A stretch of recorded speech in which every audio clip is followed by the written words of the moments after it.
partout, on nous dit qu'il faut qu'on s'aime.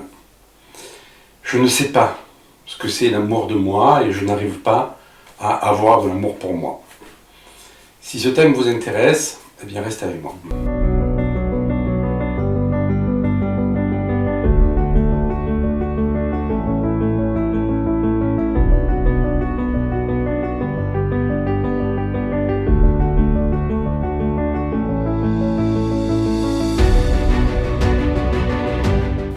Bonjour, je suis heureux de vous retrouver pour une nouvelle capsule vidéo et j'ai répondu à la demande de beaucoup de personnes qui m'ont dit: est-ce que vous pouvez développer le thème de l'amour de soi?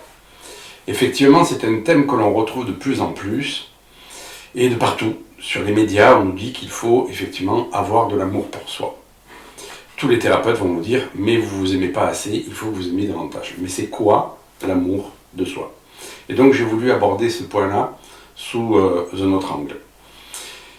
Et souvent, on se dit qu'on ne s'aime pas. Pourquoi? Parce qu'on est focalisé donc sur ce qu'on appelle nos défauts, qu'ils soient physiques, c'est-à-dire j'ai pas les seins que je voudrais, j'ai pas le corps que je voudrais, j'ai pas les pectoraux que je voudrais, j'ai pas la taille que je voudrais, j'ai pas le poids que je voudrais, et on reste focalisé sur cette idée-là. Et donc, comment aller trouver l'amour de soi en focalisant que sur son aspect physique et que sur ce qui ne nous plaît pas dans notre aspect physique? Il y a un second point, effectivement, c'est qu'on va aussi focaliser sur toutes nos faiblesses émotionnelles ou psychiques. Je suis une éponge émotionnelle, j'arrive pas à m'affirmer, j'arrive pas à trouver ma voie, j'arrive pas à trouver le sens de ma vie, je me sens pas à la hauteur, les autres font beaucoup mieux que moi. Et donc, effectivement, dans ces concepts-là, dans cette vision-là, effectivement, ça va être difficile de trouver l'amour de soi. Alors, on va d'abord définir ce que c'est l'amour de soi. L'amour de soi, souvent on entend que c'est le fait d'aimer son enveloppe physique, en premier lieu. Or, nous sommes bien autre chose qu'une enveloppe physique. Cette enveloppe physique, un jour, elle va disparaître. On finit tous au même endroit. Mais il est une entité en nous, notre être de lumière, qui, elle, reste éternelle. Et l'amour de soi, c'est reconnaître qu'à l'intérieur de nous, il existe cette entité de lumière, cet être de lumière, et c'est honorer la dimension de cet être de lumière. Alors on va voir dans quelques instants comment on fait, bien entendu. Pour revenir donc à cette image du corps, effectivement, de plus en plus, dans tous les médias, sur les réseaux sociaux, effectivement, on voit de plus en plus de méthodes pour cultiver son corps, pour renforcer son corps, sur l'alimentation, etc. Et c'est une très bonne chose. Pourquoi? Parce qu'il nous est indispensable d'entretenir notre véhicule sur Terre, notre corps physique. Donc, par une bonne alimentation, par une hygiène de vie, par une activité sportive, ça c'est indéniable. Mais fixer notre attention que là-dessus et en faire, je dirais, une suprématie, eh bien, c'est se leurrer. C'est se leurrer parce qu'effectivement, on arrive à un dogme du corps parfait dans lequel beaucoup de personnes ne se reconnaissent pas. Et donc, à partir de ce moment-là, il va y avoir une dévalorisation et un non-amour de soi. Mais en fait, ce n'est pas un non-amour de soi, c'est un non-amour de son enveloppe physique. Et on peut être énormément dans l'amour de son corps physique, mais pas dans l'amour de son être intérieur. Et ça s'appelle le narcissisme. C'est Narcisse qui est tombé amoureux du reflet, de son reflet. Et l'amour de soi, ça n'a rien à voir avec le narcissisme. Moi, j'ai côtoyé des personnes handicapées qui avaient un réel amour d'elles-mêmes, bien au-delà de, je dirais, de l'aspect physique qu'elles avaient. Et comme je vous le disais au début de cette vidéo, c'est vraiment revenir à notre être de lumière. Cet être de lumière qui est venu expérimenter des choses sur cette terre, et non pas en termes d'échec et de réussite, mais en termes tout simplement d'expérimentation. Et vous voyez le geste que je fais, il y a vraiment, on a vraiment cette fixation mentale d'être dans la dualité, échec, réussite.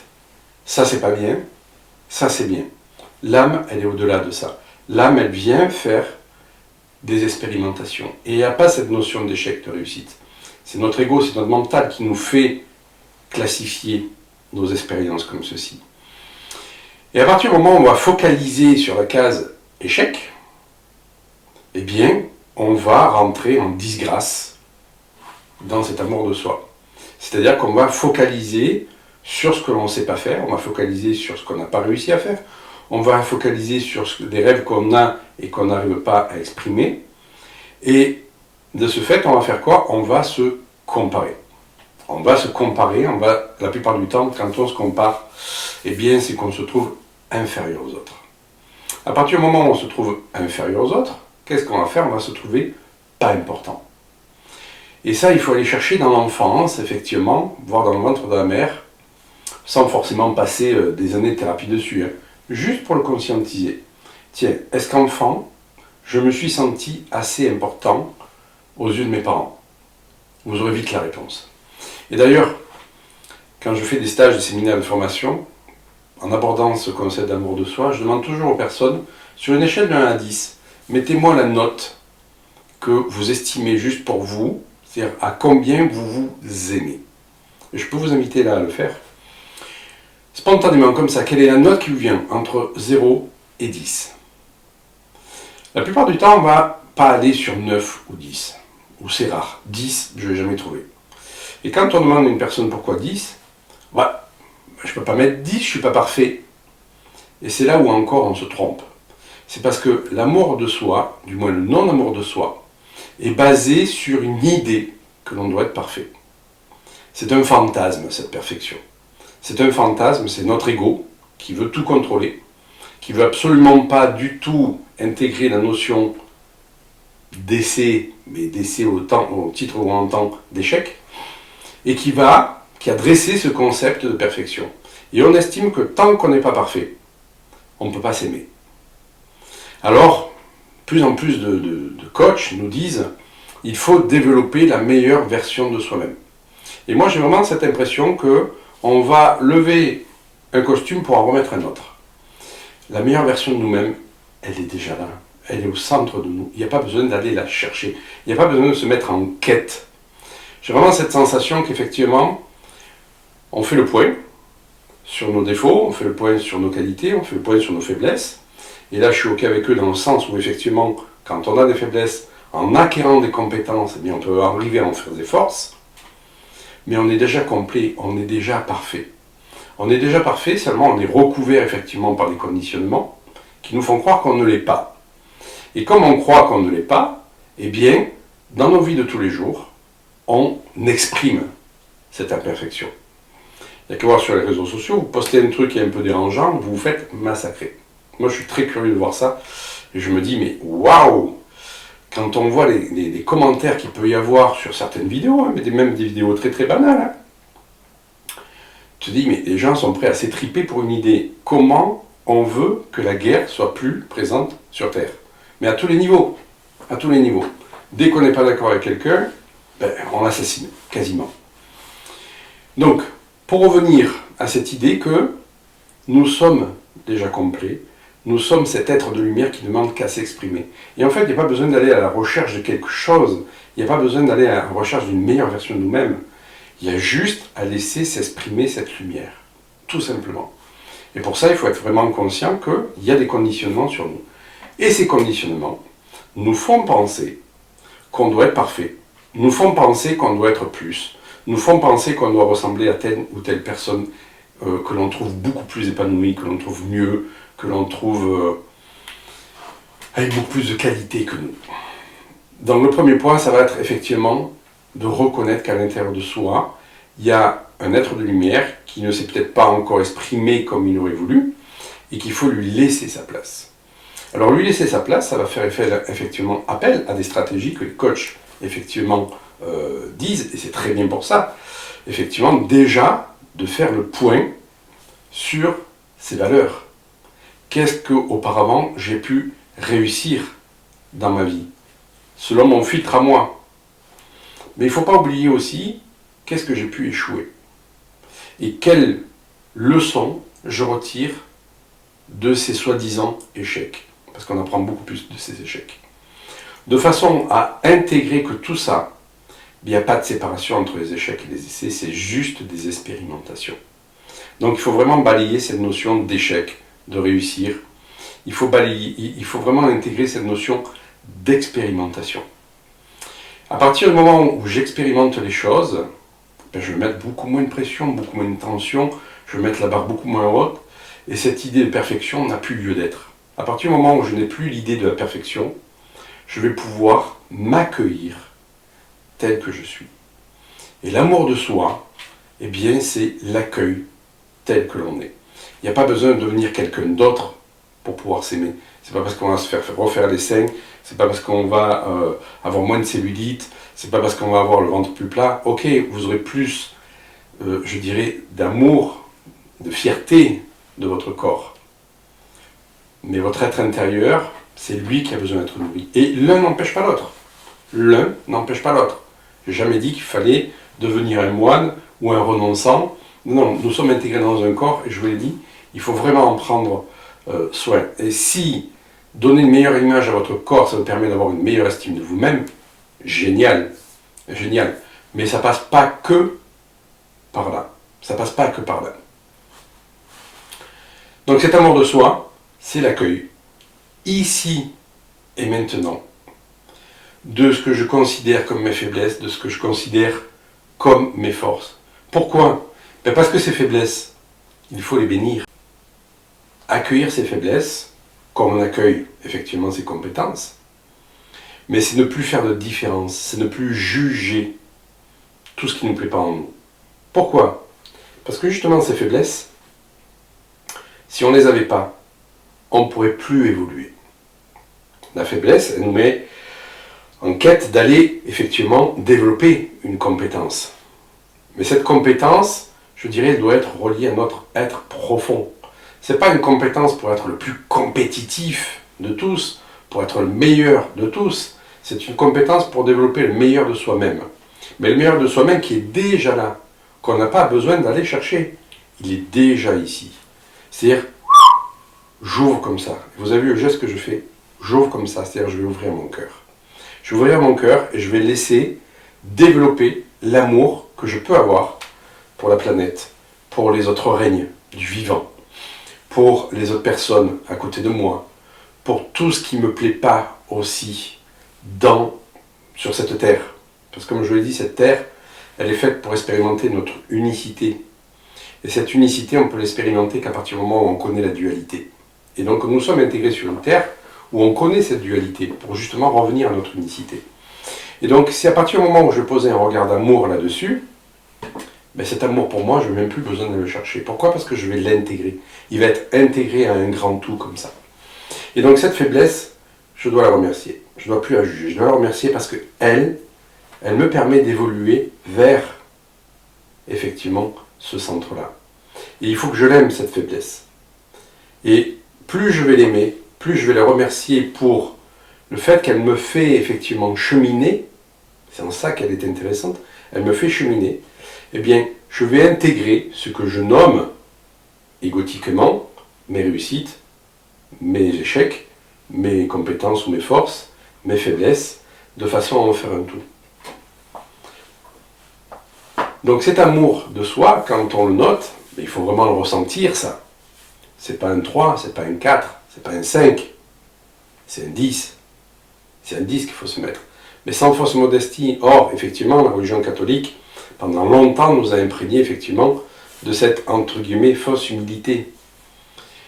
Et beaucoup de gens n'arrivent pas à trouver, je dirais, de sens à leur vie, n'arrivent pas à s'affirmer dans leur vie, n'arrivent pas à se positionner, n'arrivent pas à prendre leur place. Attention, je ne parle pas du côté rebelle, c'est autre chose. Mais vraiment, dire, voilà, je suis quelqu'un d'important. Je suis la personne la plus importante pour moi. Et à partir de ce moment-là, je vais pouvoir effectivement connecter cette être profonde qui a envie de vivre des choses, qui a besoin d'expérimenter. Et je vais développer cette lumière que j'ai en moi à partir du moment où je me sens important. Et là, je vais pouvoir aider les autres. Là, je vais pouvoir donner le meilleur de moi-même. Beaucoup de personnes rentrent en relation en n'ayant pas d'estime ni d'amour pour elles-mêmes. L'estime, c'est je reconnais mes valeurs, d'accord ? L'amour, c'est je m'aime intégralement, c'est-à-dire je m'aime avec mes valeurs, ok ? Mais aussi avec mes faiblesses. Vous avez compris la différence.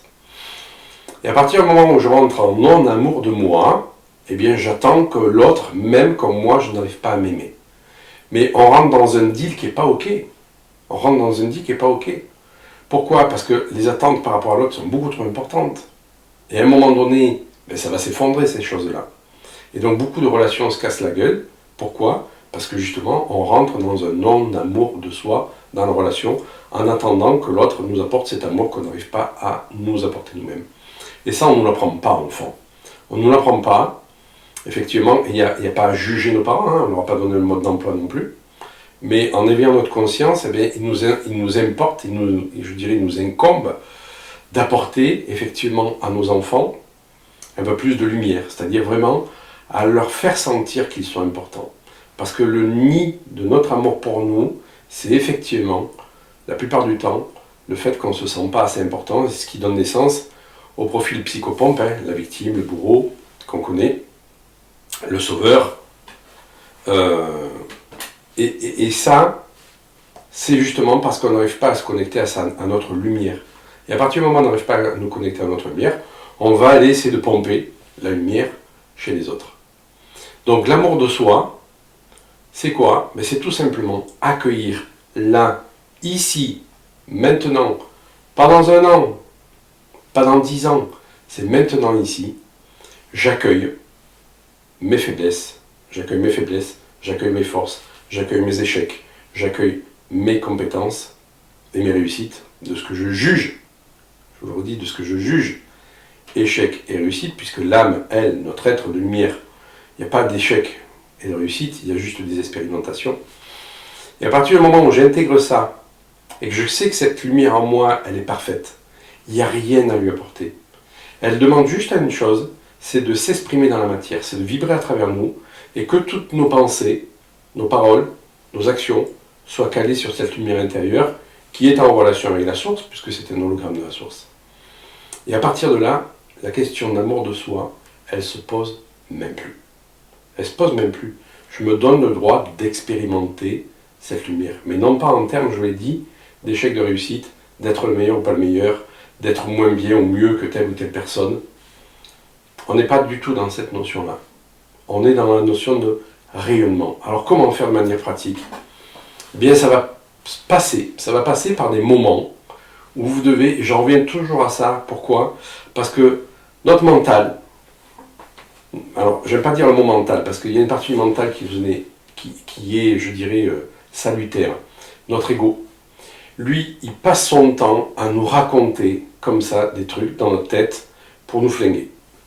Alors pour nous flinguer, c'est pour nous dévaloriser, pour nous dire qu'on n'est pas assez bien, que celui-ci il est mieux, qu'on n'a pas réussi ça, qu'on n'est pas assez parfait, que tant qu'on n'est pas parfait, on ne peut pas se mettre en route. Ça aussi, il faut concept. Hein. Si on attend d'avoir confiance en soi pour se mettre en route, la confiance, elle arrive en chemin. Mais ça sera le thème d'une autre vidéo. Donc à partir du moment où je vais me poser, là, maintenant, en l'instant, dans la nature, même chez soi, tranquillement, je prends ce moment pour moi et je vais me connecter profondément. C'est-à-dire je vais respirer plusieurs fois et je vais rentrer comme ça, je vais glisser à l'intérieur de moi et je vais connecter cette lumière, très simplement, en disant tout simplement mentalement, je me connecte à ma lumière intérieure, là. Alors certains vont se connecter à leur enfant intérieur et c'est génial. C'est très très bien, parce que votre enfant intérieur connaît les solutions à vos problèmes. Que vous connectez à votre enfant intérieur, que vous connectez à votre lumière intérieure, il faut faire, alors je vais enlever il faut, j'aime pas ce terme-là, il est important de descendre et de venir là, en votre centre, dans votre cœur. Et à partir de là, vous allez parler à cette lumière, et vous allez demander ce que cette lumière se diffuse dans tout votre corps. Et qu'elle éclaire tout ce que vous avez pu faire. Qu'elle éclaire tout ce qui ne vous plaît pas chez vous. Il faut envoyer de l'amour à tout ce qui ne vous plaît pas. La plupart du temps, on envoie du jugement à ce qui ne nous plaît pas. Comment on peut s'aimer quand on juge ce qui est plus faible, entre guillemets, hein, chez nous? C'est pas possible. Il faut envoyer de la lumière à ceci. Ça fait partie du jeu. Le noir, le blanc, le chaud, le froid, le haut, le bas, l'ombre, la lumière, les faiblesses, les forces. Et tout ça, ça forme qu'un, c'est une complémentarité antagoniste. Hein. C'est le Tao. Eh bien, je vais envoyer cette lumière sur tout ce que je juge jusqu'à présent plus faible chez moi. Je vais envoyer cette lumière sur tout ce que j'ai jugé, que j'ai considéré que c'était des échecs, alors que c'était des essais, c'était des expérimentations. Et je vais envoyer cette lumière ici. Et je vais vous donner une petite astuce, c'est de tapoter votre thymus comme ceci. Je ne vais pas le faire parce que j'ai le micro. Vous tapotez votre thymus de cette manière-là. Alors, le thymus, c'est une glande qui est derrière ici, derrière le sternum, qui est chargée de notre immunité et qui se, j'allais dire ratatine, c'est pas ratatine, mais qui se sclérose dans le temps. Et vous savez quelle est l'activité la plus salutaire pour le thymus? Et je dis ça en temps de pandémie avec ce corona, c'est le rire. Le rire est l'activité salutaire pour stimuler votre thymus. Alors vous pouvez le stimuler de cette manière-là, soit en rigolant. Vous pouvez rigoler de tout ce qui ne vous plaît pas jusqu'à présent chez vous. Vous pouvez rigoler de vos échecs, vous pouvez rigoler de tout ce que vous avez, de tout ce que vous considérez avoir loupé, alors que vous n'avez pas loupé, vous avez appris. Vous pouvez rigoler de tous vos défauts physiques. Why not? Mais vous pouvez aussi tapoter votre thymus en parlant à cette lumière et en parlant à toute votre entité, à toute votre corporalité, à tout votre corps, en disant, en dépit du jugement que j'ai eu sur moi, je m'accueille et me respecte profondément. En dépit de tout le jugement que j'ai eu jusqu'à présent sur moi, je m'accueille et je me respecte profondément. Prenez l'habitude de tapoter votre thymus en répétant cette phrase-là. Vous allez voir, c'est magique. C'est vraiment magique. Et c'est vraiment ça dont ça nous parle. C'est de nous accueillir tels que nous sommes et d'honorer la lumière qui est en nous. Parce que c'est elle qui va persister au-delà du corps physique. Alors comme je l'ai dit, vous êtes fiers de votre corps, vous êtes fiers de votre apparence, et c'est génial. Et c'est génial. Parce qu'il nous importe, effectivement, de pouvoir entretenir ce corps physique. D'accord? Il y a des choses qu'on ne peut pas changer dans son corps.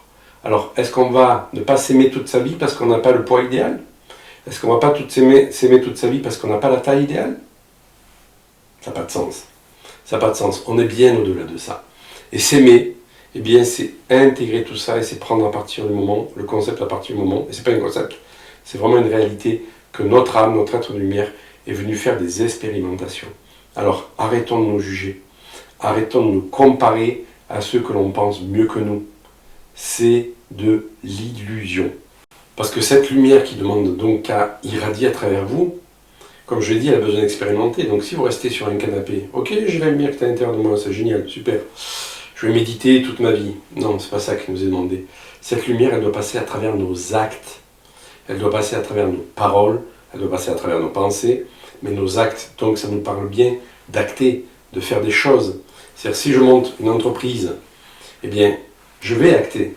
Mais sur quelle base je vais la faire? À partir de ma lumière ou à partir de mon ego? À partir de mon ego qui veut être le meilleur, qui veut gagner absolument que de l'argent, ou à partir de mon âme qui a vraiment envie d'œuvrer pour l'humanité, de faire quelque chose pour le bien de tous? C'est ça qu'il faut nous demander. Et à partir du moment où je suis connecté à cette lumière-là, dans l'amour de ce qu'elle est, dans l'amour de la source, dans l'amour du véhicule que mon âme a emprunté, eh bien cet amour, je vais le transmettre dans tout ce que je vais faire. Je vais le transmettre dans cette entreprise. Et ça va se dérouler autrement que si c'est basé que sur l'ego. Alors n'oubliez jamais que effectivement, c'est votre ego qui vous fait croire que vous ne vous aimez pas. Et vous le fait tellement croire que vous le croyez. Donc chaque fois qu'on ne s'aime pas, on donne raison à notre ego. Chaque fois qu'on ne s'aime pas, on donne tort à notre âme. Alors de façon pratique, comment ça se passe quand on veut effectivement développer l'amour de soi? Je vous l'ai dit, c'est une notion de je ne me suis pas senti important et je ne me sens pas assez important. Donc les autres sont plus importants que moi. C'est ce que je vous ai dit, on rentre en relation en pensant que l'autre est plus important que nous. Et donc l'équation, elle n'est pas OK. Eh bien, ça va être le fait de montrer, effectivement, que nous sommes des êtres importants. Comment ça se passe quand on se sent important? On prend du temps pour soi. On fait des choses pour soi. On sait dire, ok, maintenant, ce temps-là, il est pour moi. Je vous donne assez, maintenant, moi, j'ai besoin de ce temps-là pour moi, pour m'amener des choses. Ça peut être des temps de silence, ça peut être des temps où vous faites des choses pour vous, du sport pour vous, de l'art, de ce que vous voulez. de ce que vous voulez, mais c'est vraiment un temps pour vous. Et c'est pas un temps une fois tous les 2 mois, c'est un temps de façon répétée, quitte à le bloquer dans votre agenda, ce temps-là. Et c'est comme ça que vous allez mettre dans la pratique des choses qui sont importantes pour vous. Vous sentez que votre métier, il ne vous correspond plus. Vous en avez assez de votre métier, vous en avez fait le tour. Vous avez beau le regarder sous tous les points, vous sentez qu'à l'intérieur, là, vous êtes aspiré vers autre chose, vous êtes attiré par autre chose. L'amour pour soi, c'est reconnaître ça déjà. C'est reconnaître et se dire, ok, même si ça me demande de sortir de ma zone de confort, même si ça me met en insécurité financière, eh bien, je reconnais qu'à l'intérieur de moi, j'ai un désir. Comment je peux mettre en pratique ce désir? Eh bien, peut-être aller vous former. Et peut-être que votre conjoint ou votre famille va dire, qu'est-ce que tu es en train de faire là? N'importe quoi, tu as un métier, il est super, qu'est-ce que tu vas te former à un truc, tu ne sais même pas si tu vas gagner ta vie. Écoutez ce qui se passe là, n'écoutez pas les sirènes qui se trouvent à l'extérieur. Alors, s'estimer complet, ça ne veut pas dire qu'on ne doit pas, je dirais, faire de ses faiblesses, des points les plus faibles chez nous, des compétences. On ne doit pas aller, effectivement, s'entraîner, persévérer. Bien entendu, nous sommes là sur Terre, l'expérimentation, c'est ça aussi. C'est pas, oh ça y est, il m'a dit que j'étais parfait, je me mets dans un fauteuil, j'ai plus rien à faire, je laisse ma vie se dérouler, tout est nickel. Non, c'est pas ça du tout. C'est absolument pas ça du tout. C'est vraiment le fait de plus partir sur son chemin avec je dois devenir de mieux en mieux, je dois effectivement atteindre ça. Moi, tous les points, je dirais, noirs que j'ai pu dépasser dans ma vie, tout ce qui ne me plaisait pas chez moi, j'ai pu le dépasser en m'envoyant de l'amour et non pas en luttant contre. Non pas en me disant je dois chasser ça de ma vie. Non, absolument pas. Qu'est-ce que tu peux développer à côté de façon à nourrir cette faiblesse? C'est ça. Et ça demande effectivement de persévérer. Ça demande d'acter. Ça demande effectivement de donner le meilleur de soi-même. Ça, c'est une évidence. Surtout pas de rester donc sur un canapé. Voilà, j'espère que cette vidéo vous aura parlé. Si c'est le cas, je vous invite à vous abonner, à partager, à commenter, à liker. Je vous retrouve donc pour une prochaine vidéo.